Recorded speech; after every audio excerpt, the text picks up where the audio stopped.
Welcome back. In crime fighting, the Commissioner of Police in Kwara State, Mrs. Sam Okala, has announced the command unit's collaboration with the state judiciary to ensure some suspected cult members are prosecuted. He announced the collaboration while parading 13 suspected cultists. The police commissioner says the cultists have devised a new method of luring victims to specific locations where they carry out their evil deeds.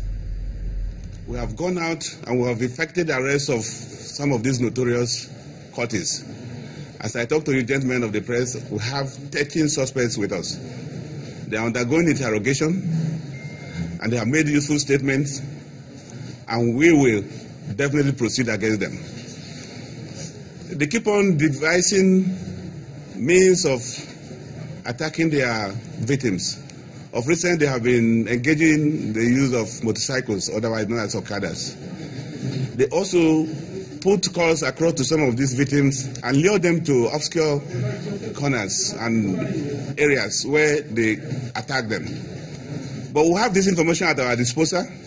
We have directed DPOs and area commanders to be on top of the situation. We are going to carry out effective check on these motorcycles. As most of them are being used for committing crime, we're also going to visit them hard. We are going to ensure that we check their activities. I want to use this medium to appeal to members of the public to continue to give us information, especially as concerns these cultists. Some of them are from decent homes. Most of them are slaves in some of these higher institutions. And we cannot but work together to get information so that we can arrest this drift. Let's change lanes now to talk sports news. Here's Charles Aruka.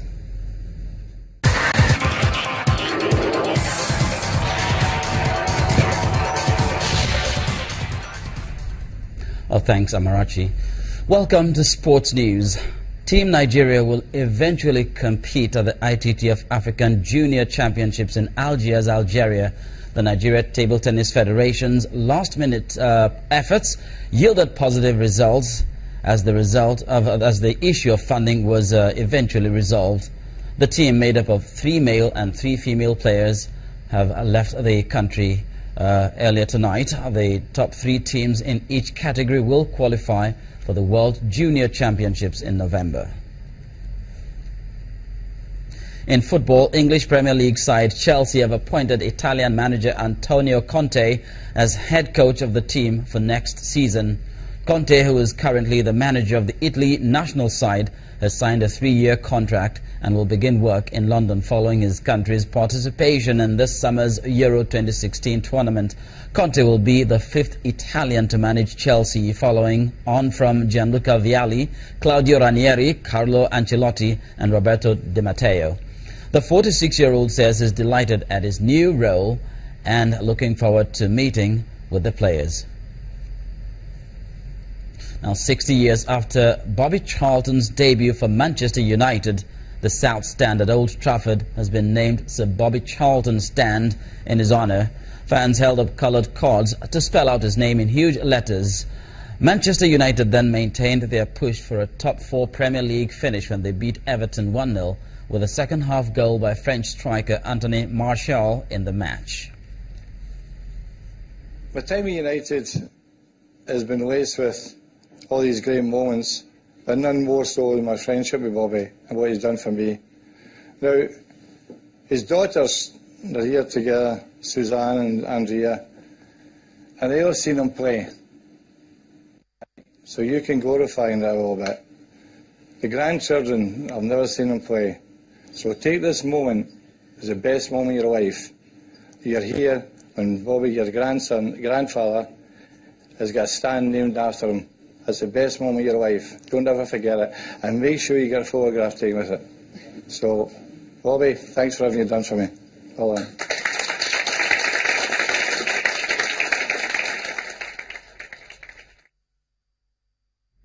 From soccer to cricket, following their ICC World's T20 triumphs in Kolkata, the West Indies men's and women's teams have been showcasing their trophies in Bengal's capital. Captains Darren Sammy and Stephanie Taylor posed for photographs in front of the Victoria Memorial, a British-era marble building in Kolkata's Eden Gardens. With their respective victories, the men's team became the first two-time winners of the tournament, while their female counterparts became first-time champions. And Olympic sprint hurdles champion Sally Person will captain Australia's athletics team for the Rio Games and says she could make her competitive return from injury next month. The 29-year-old broke her wrist in a fall at a meeting in Rome last June, then suffered Achilles problems that hampered her recovery. Person says she could now concentrate on her title defense in Rio and is not worried about the impact her injuries have had on her preparations. That's where we cross the finish line on sports news. It's back to Amarachi with the rest of the news at 10.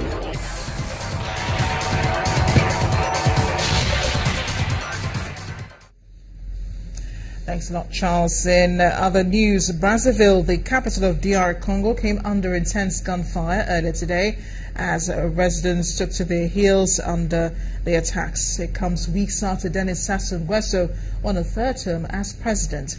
The government has blamed the so-called ninja militia group for attacks. Adeshowa Josh has more. Gun battles rocked the capital of the Congo Republic on Monday, shattering a relative calm President Denis Sassou Nguesso's re-election in a disputed poll last month.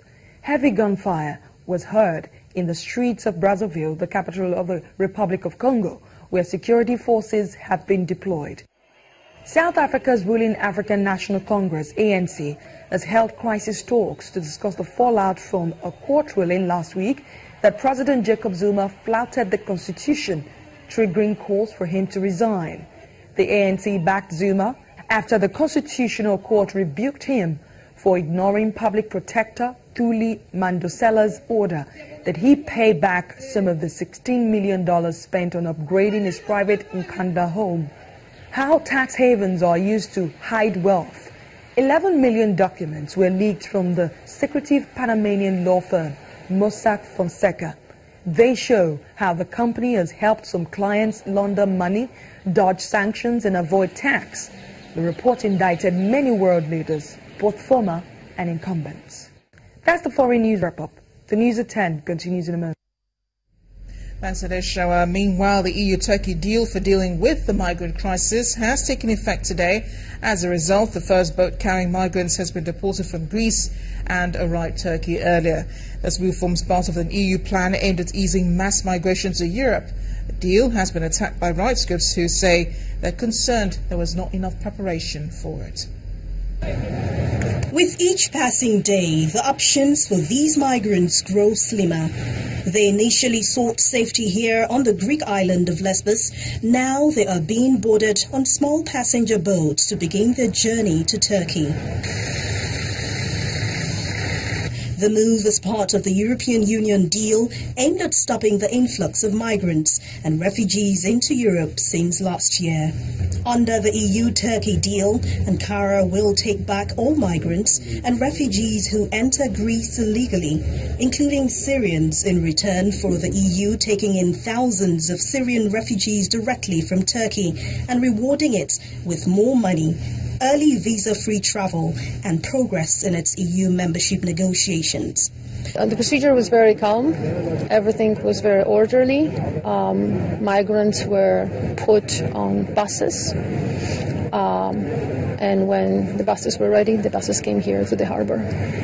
When asked if Syrians will be returned, this was her response. Frontex comes in when a return decision is issued. That means that every application individually has been considered, and on the basis of that, a decision has been issued, and only then migrant can be put on a list among the migrants to be returned. Human rights groups like Amnesty International do not support this new deal and deem it a historic blow to human rights. More than 3,300 migrants and refugees are on Lesbos. About 2,600 people are held in the Moria Center, a sprawling complex of prefabricated containers, 600 more than its stated capacity.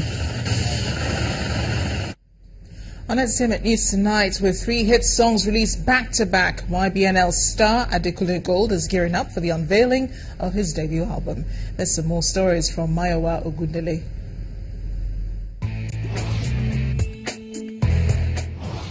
Many thanks. Here are your trending stories. YBNL act Adekunle Gold is gearing up to unveil his debut album.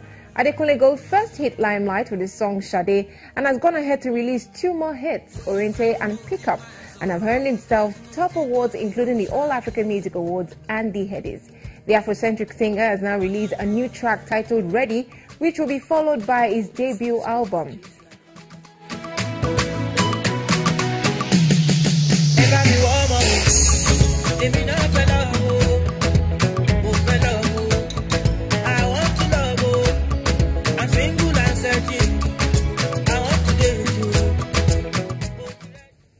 Popular gospel actor Simbi launched his new album Testimony at a concert over the weekend.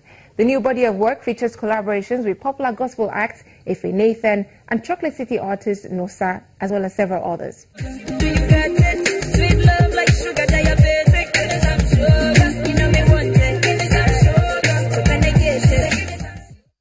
Rapper Eva Alodia, who made headlines during the Easter weekend for saying her career as a performing artist is over, has now come out to say she's not quitting music and that her debut album 1960 will be released soon. In an open letter released online, the war coming crooner also hints she'll release a project on the 10th of April.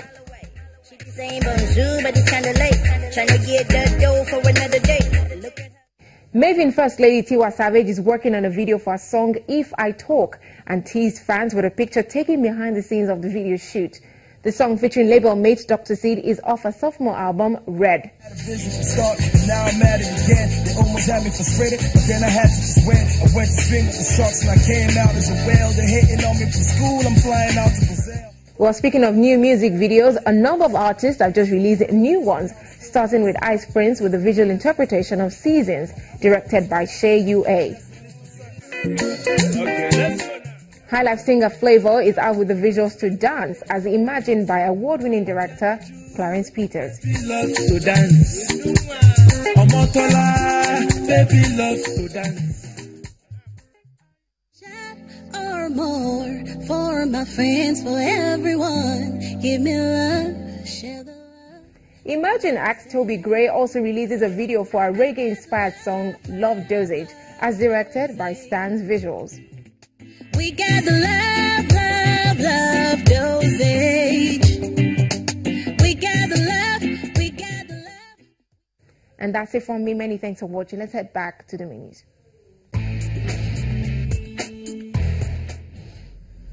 The main news again.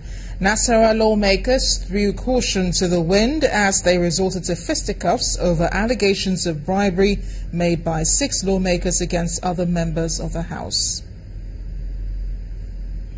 Also, there was high-level political drama between Governor Ayodele Fayose and his accuser Tope Aluko as both men settled their political differences. Authorities across the world are geared up for action following the leak of a confidential document showing tax havens used by ex-leaders. That's the news at 10 tonight. Thanks for watching. I am Amarachi Ubani. Good night.